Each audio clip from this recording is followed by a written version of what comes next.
Yo, what's up guys? Magandang gabi po sa ating lahat. Ito may gagawin na naman tayo. Gumawa tayo ng kalbo. Direct blade pala ang gagawin natin ngayon mga kabarber.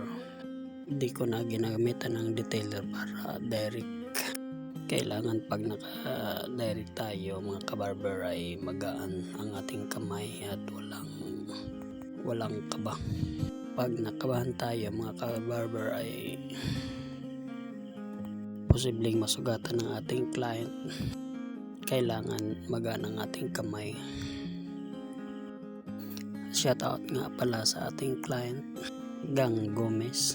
Bago ako nag-video ay sinabihan ko siya na okay lang ba na mag-video tayo. Ang sabi na naman ay okay lang, walang problema.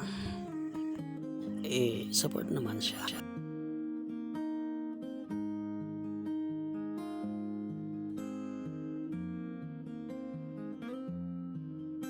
Okay, shoutout para tayo dito guys. Nood lang kayo guys, tatapusin nyo yung video. Napakaseryoso ko dito guys. Walang tawa-tawa. Pansin nyo guys, pabaliktad yung pag-ahit ko.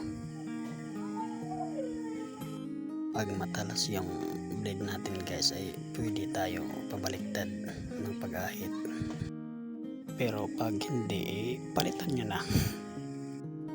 Huwag yung kalimutan laging basa yung buhok ng client para masakit yung anit pag nag-bleed tayo.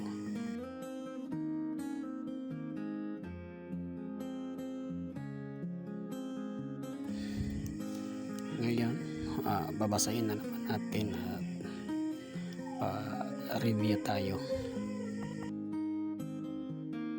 Reviewin natin baka may tira-tira pang maliit na buhok.